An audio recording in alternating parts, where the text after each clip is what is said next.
Lijep pozdrav svima i hvala što pratite naš kanal. U današnjem videu govorimo o Korejskom poluotoku, odnosno o jednom historijskom narodu koji je prisilno, vojno i politički odvojen u dvije zemlje. Današnja tema je historija podjele Sjeverne i Južne Koreje. Zašto je Sjeverna Koreja predmet mržnje mnogih, a Južna Koreja to nije? Temu ovog videa započinjemo u Japanu. Preko 200 godina Japanom je vladao Tokugawa šogunat. To je bila feudalna vojna vlada Japana u periodu od 1603. do 1868. godine. Sjedište njihove vlade, Bakufu, bilo je u Edu, odnosno današnjem Tokiju. Nakon industrijske revolucije, evropske nacije su počele kolonizovati zemlje u Aziji pod idejom i političkom ideologijom imperijalizma. Japan je 1854. godine bio prisiljen otvoriti svoje luke za zapadni svijet i potpisati brojne jednostrane ugovore.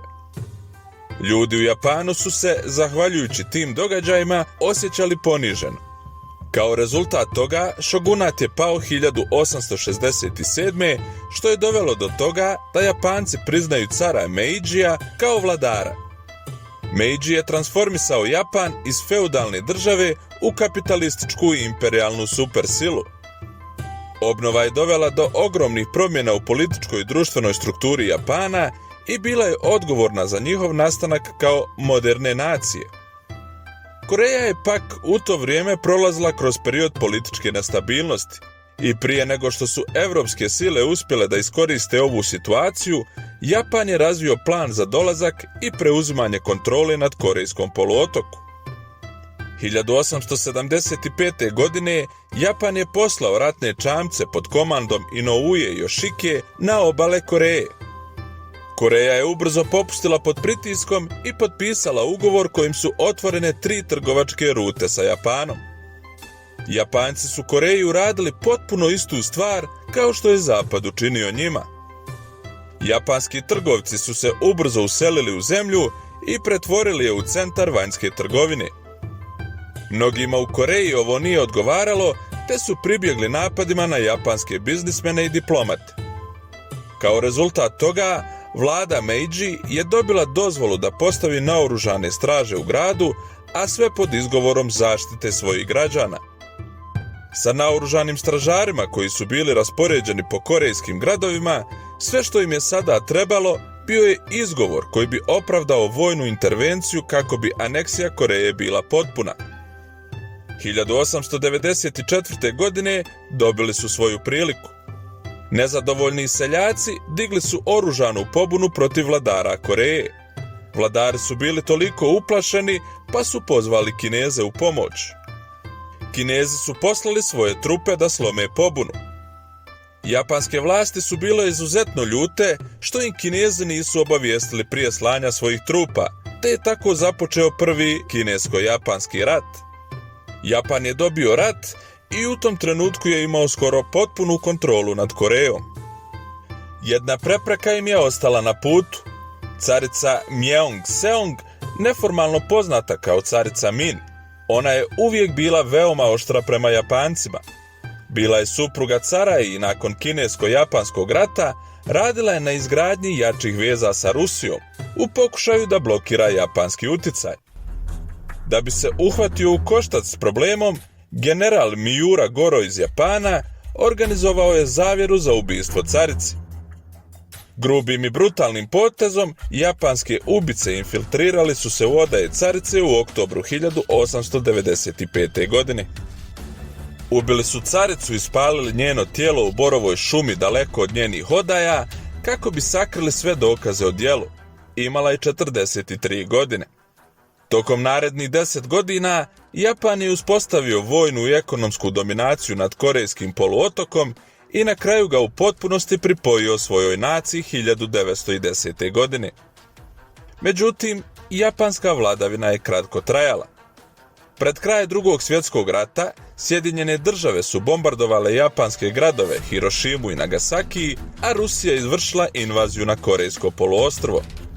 Japan se predao savezničkim snagama 1945. okončavši 35 godina japanske okupacije Koreje, što je dovelo do nove političke dinamike na ovom području.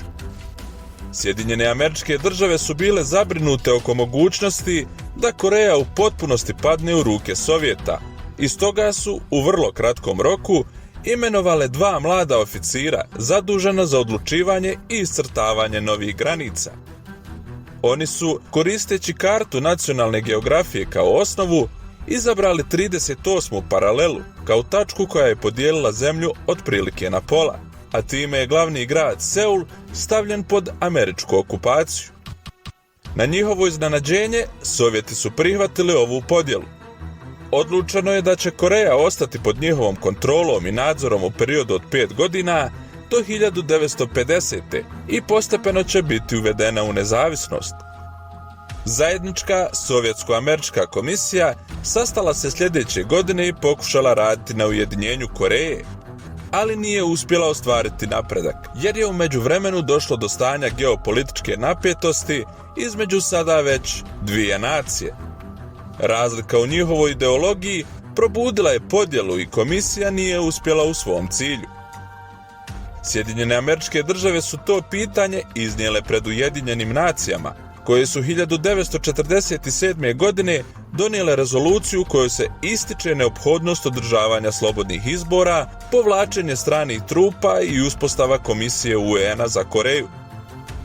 Sovjeti su bojkotovali glasanje, imali su pravo veta i u nedostatku njihove podrške izbori pod nadzorom UN-a održani su samo na jugu. Dana 15. avgusta 1948. formalno je nastala Republika Koreja, a Syngman Rhee je izabran za njenog prvog predsjednika.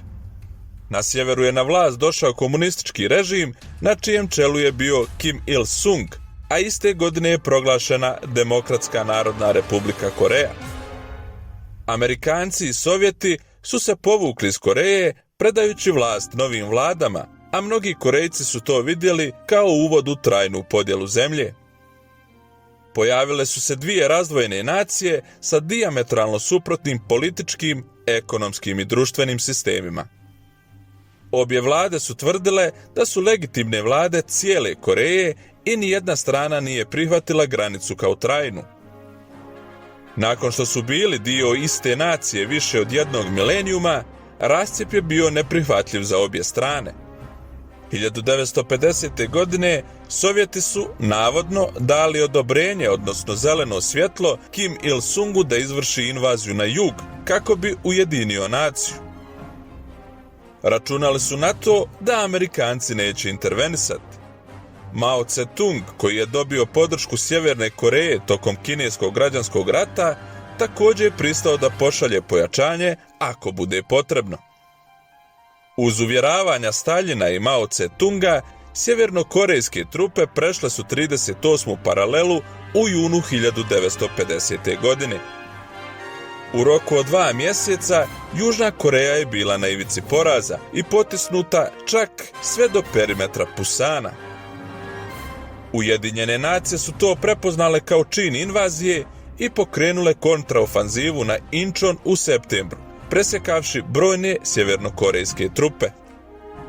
Oni koji su uspjeli pobjeći, povukli su se na sjever sve do kineske granice. Kineske snage su ušle u rat, te su snage Ujedinjenih nacija bile prisiljene da se povuku. Teritorije su mnogo puta mijenjale vlasnika, a situacija se konačno stabilizovala i to opet oko 38. paralele. Primirje je potpisano 1953. godine i stvorena je Korejska demilitarizovana zona koja razdvaja dva naroda.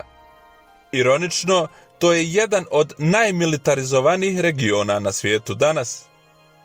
Procjenjuje se da je tokom Korejskog rata ubijeno ili ranjeno oko 2,5 miliona civila.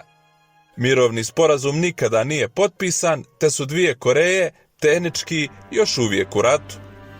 Periodični sukobi, od kojih su mnogi smrtonosni, traju i danas. Unuk Kim Il-sunga, Kim Jong-un, je trenutni vrhovni vođa Sjeverne Koreje i agresivno proširuje svoj nuklearni program, provodeći brojne raketne testove, izazivajući popriličan strah u međunarodnoj zajednici. Sjedinjene Američke Države i druge zapadne sile su Sjevernoj Koreji uveli brojne sankcije, a s nedavnim političkim turbulencijama i skandalima na jugu, bit će zanimljivo vidjeti kako će se stvari odvijati u budućnosti. Ukoliko vam se svidio ovaj video, ostavite like i naravno pretplatite se na naš kanal. Vidimo se u sljedećoj epizodi i lijep pozdrav!